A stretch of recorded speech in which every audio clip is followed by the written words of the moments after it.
8h15, au charbonnage de Marcinelle. La tragédie vient de frapper. Un incendie qui menace la vie de près de 300 mineurs s'est déclaré à l'étage 765 du puits du casier des charbonnages d'Amercœur. Déjà, les premiers coups... Suite aux nombreux accidents dans les mines et la catastrophe de Marcinelle en 1956, l'Italie suspend l'émigration vers la Belgique. La Belgique conclut alors de nouvelles conventions avec l'Espagne en 1956, la Grèce en 1957, le Maroc et la Turquie en 1964. Nombre de populations d'origine maghrébine en Belgique. La répartition de la population d'origine étrangère par origine montre qu'en 2019, le groupe le plus important est celui des personnes originaires d'un pays de l'UE 14, 40,5%. Le deuxième groupe le plus important est celui des personnes d'origine maghrébine, 16%. À Bruxelles, la part des personnes d'origine maghrébine s'élève à 25,6%, contre des parts nettement moins élevées en Wallonie, 11,5%, et en Flandre, 13,9%. Depuis la signature de la Convention en 1964, qu'en est-il pour les personnes d'origine du Maghreb, 59 ans plus tard? Voyons l'ampleur des discriminations dans le domaine de l'emploi. En 2008, le taux d'emploi pour les personnes belges est de 74,2% et 40% pour les personnes originaires du Maghreb. Il est de 70% pour les femmes d'origine belge et de 30% pour les femmes originaires du Maghreb. En 2012, 73,3% des personnes d'origine belge avaient un emploi. Ce taux est de 42,7% pour les personnes originaires du Maghreb. Pour le taux de chômage, il s'élevait à 8,5% pour les Belges. Il grimpe à 25,5% pour les Maghrébins. En 2014, sur l'ensemble des personnes travaillant dans le secteur public, 76,6% sont d'origine belge, 8,4% sont d'origine d'un pays de l'UE 14, 2,7% sont d'origine maghrébine. En 2019, les personnes d'origine maghrébine représentent la plus grande part, 72%, dans le chômage de longue durée. Les personnes d'origine de l'UE 13 représentent la plus petite part, soit 57,2%.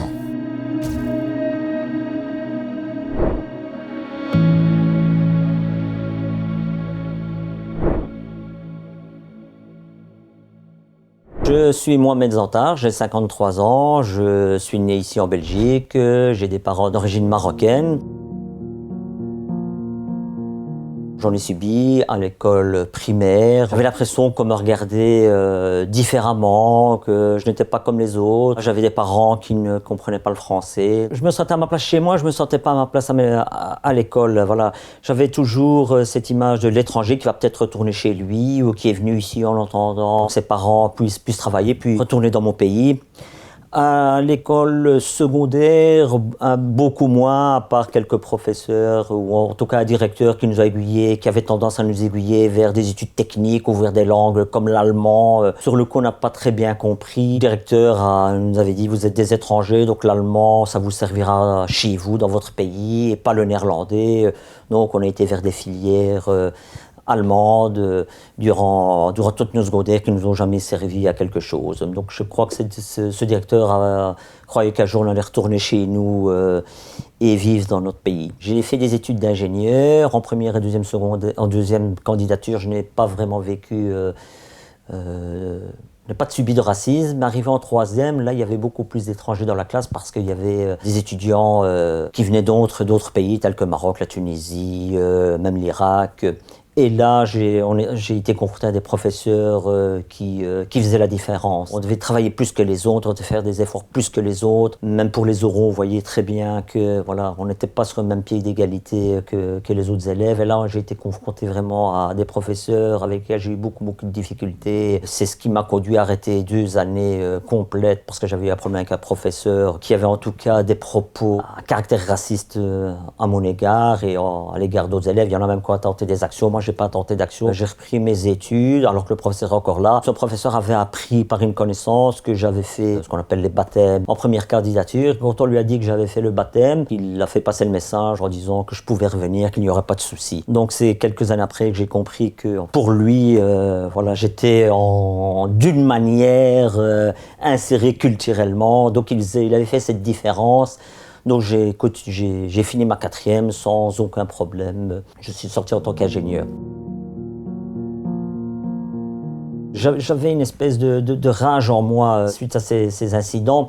j'avais envie de me révolter, de dire les choses, de dire que j'étais pas différent, que j'étais quelqu'un de bien. Et j'ai revendiqué beaucoup de choses. J'ai entraîné des jeunes avec moi. Je me suis heurté aux forces policières et aux autorités communales parce que je revendiquais des choses dans le quartier, des choses normales. Il n'y avait rien pour les jeunes, il n'y avait pas assez de choses pour les jeunes, il n'y avait pas assez de sport sur la commune. Et c'est ainsi qu'est née l'association Le Squad, mais elle est née après plusieurs années parce qu'avec les jeunes, on a mis en place des choses dans le quartier, on s'est battu, on a mis en place des projets, on a mis en place des activités pour les jeunes, pour les habitants.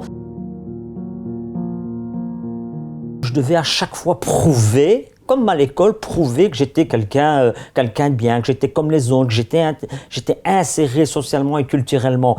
Et ça pendant 20 ans, même encore maintenant, j'ai toujours cette impression il faut en faire plus. Il faut en faire plus pour être accepté. Mais en tout cas, il faut mettre en place des choses, il faut travailler, il faut rendre service pour qu'on soit, je veux dire, à la même échelle qu'un citoyen belge de pure souche. Et ça, je veux dire, c'est usant. Après 20 ans, je me rends compte que je n'ai fait que ça. Durant toute ma vie, je n'ai fait que me battre, que mettre en place des choses dans le quartier pour valoriser aussi les jeunes. 25 ans après, je me dis, pourquoi est-ce que j'ai fait ça ? Pourquoi prouver ? Pourquoi non ? Je dois être pris à ma juste valeur et est-ce que maintenant c'est le message que je fais passer à mes enfants d'abord et aux autres? Non, arrête de prouver que tu es quelqu'un de bien. Si tu es quelqu'un de bien, on va t'évaluer, on va t'apprécier à ta propre valeur, avec les actes que tu poses tous les jours et pas constamment en prouvant, en mettant en place des choses dans le quartier, en rendant service aux habitants. Je ne fais que ça et c'est même devenu routinier parce que tout le monde vient me voir pour ça. Mais maintenant, je suis pris dans cet engrenage, donc c'est difficile, en tout cas de moi, de m'en sortir. Je ne veux plus retomber dans le même piège. Donc maintenant, voilà, je travaille, je fais le travail pour lequel je suis payé, j'essaie de le faire le mieux possible, avec conviction. Mais voilà, j'ai arrêté d'essayer de montrer aux autres que j'étais quelqu'un de respectable et qui avait autant de chance que les autres.